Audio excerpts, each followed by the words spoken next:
Hi guys, welcome back to PBTV, and I have been looking forward to playing with one of these for a long time. We've had them coming soon on the website for a while, but this is the new Barrett Rec 10 from CYMA. Again, fully licensed platform made by EMG, CYMA. There is a Kestrel Basic inside this thing, so it performs phenomenally out the box. There's a couple of slight disappointments in the room with this, but we'll come on to that when we need to. But there are so many positives to look at visually, just build-wise, build quality, functionality. It's super lightweight for the kind of build that we're looking at. But yeah, we're going to break down the Barrett Rec 10 and see whether or not it's going to sit neatly in your loadout. So as always, we'll start at the front and work our way back and then delve inside this machine. Obviously, we've tricked this up with a few different parts. Obviously, we've thrown a PTS mag in it, the optic on the top and the suppressor on the front. The standard mag that comes with it is one of the 308 Stanag styles.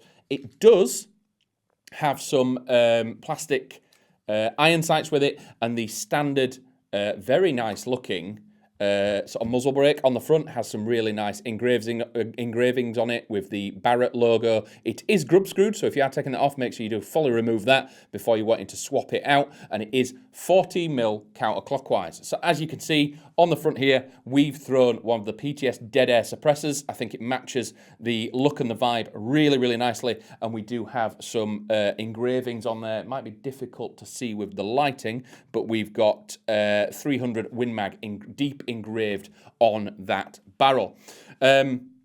We do then come back to the polymer, and I will say polymer, it's not plastic. This entire build, the receiver, the rail, and all the sort of gubbings of the externals of this are made out of a high density fiber polymer material, making it really dense. And even when you got this out of the box expecting to pick up a plastic or a polymer platform, you're expecting a creak or movement. This thing is absolutely solid. It's not moving. Extremely well put together by CYMA. So we are looking at an M-LOK style front end here. So we've got 5 sections on the left, right, and on the bottom as well. So you can attach any of your standard accessories. If you don't, you can put wrist sections on it and mount other things, or if you've got direct M-LOK accessories, they will go straight on there.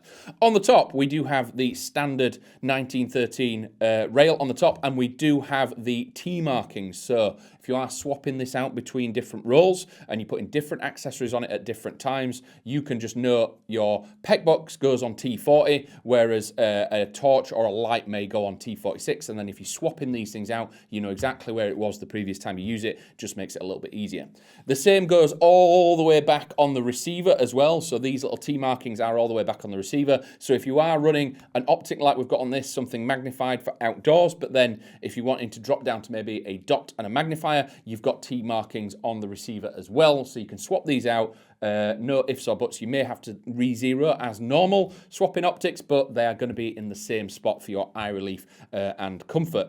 Looking at the receiver then, again, it is the same nylon polymer receiver, same as the rail, really thick, dense and sturdy. I love the aesthetics that we've gone with this, that sort of hard, flat surface. They've got some knurlings and some cutouts on it, but we do have some deep engraved trades on here as well. We will come to the controls, and this is where I'll touch on the one thing that I think they've missed out on. And that is the fact that this is a 308 platform, and then looking down at the selector, we have safe and semi. Flicking it all the way around, it goes to full auto. You'd expect that. It's an electric platform. Absolutely fine. People may want to run this as full auto. The problem that we have is this is a Kestrel Basic inside here. So we have burst and full auto as the only option when it flicks all the way around. So we've got semi and binary on semi and full auto and burst. There is no electronic way to lock this to semi and make it a DMR.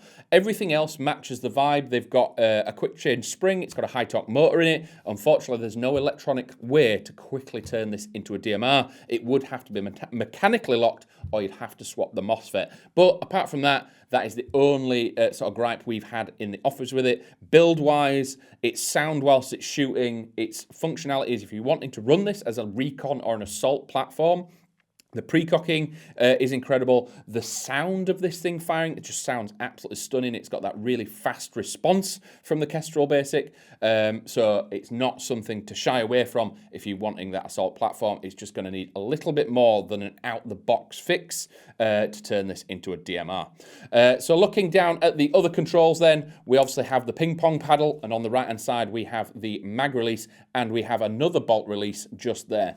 Again, with the build quality of this thing, the spring that they've used for the bolt lock is incredibly strong. And then when it comes forward, nice and positive reaction. Again, pulling that back, we do see that we've got the rotary hop in there. I harp on about rotary hops all the time, just being simply better, and even with it open, it's easy enough to get to, and then dropping it forward, closing the door. Again, even the shell door on this is polymer. They've tried to save weight wherever possible. This thing, obviously without all the stuff that we've put on it, it's about 2.7 kilos-ish. And again, when you visualize this out of the box and then you pick it up, it does feel very light. And again, the core of that weight is where the gearbox is. Coming back to the stock tube, what we have here is a button at the bottom, so pressing that, and it is almost ratcheted, so when you press it, it doesn't just slide in any direction. You do have to put some force behind it and then lock it in place. We do have a Dean's connector in the back. Very simply, there is a button just here. Clicking that opens it up, and you can see we've got a battery connected in there, ready to go. Nice and easy to adjust. Sling points, we've got QD on the back there, and if you're wanting to two-point this thing, you'll have to put one on the M-Lock or the Riz just to make it a little bit more easier to manage. I think a single point right on the back of the stock might be a little bit long with this thing, maybe dangling and touching the floor all the time. Again, loving the aesthetic of this thing. The build quality is amazing. We've got ambidextrous controls. We've got a 308 mag, which just looks absolute bee's knees in a platform of this size. And also, they come in multiple colours. So we do have the tan variant, tan and obviously black accessories, and we do have the almost battleship sort of light grey version as well. So any of them options are available, and you can trick them out however you like, but you're all wanting to see this thing actually shoot. So out the box, it's coming about 330 FPS, and it was incredibly consistent. So we're going to take this outside and see what that air seal and this build put together can do on our outdoor range. So join me over there in a moment. Hi guys, so we've made it to the outdoor range. We've had a little bit of a testing.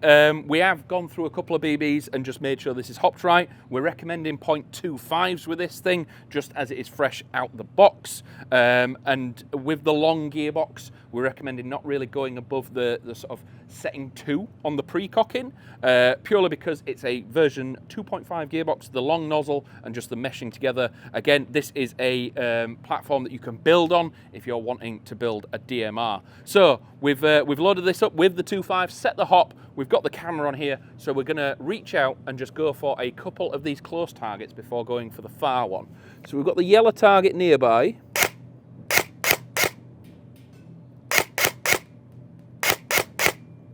Getting my eye in. Right, let's see if we can go for that blue, the pink target on the right hand side. And you can feel the response. The Kestrel Basic does have an amazing response on the trigger, so let's go for the far 65 meter target.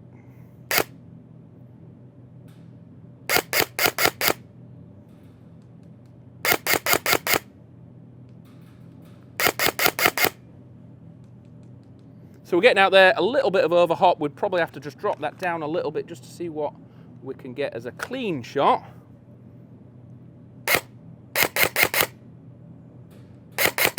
That's much better. And obviously, with the Kestrel Basic, we do have the full auto switch that we've set to burst. So again, those are the options that you've got on this thing, the pre-cocking, the burst option on full auto. So again, if that is allowed as a DMR, you could run it like that. Most site it is semi only. And again, you do have binary on this thing as well. A lot of sites consider that as full auto, so aren't allowed at a DMR. So out the box, extremely impressed with this thing.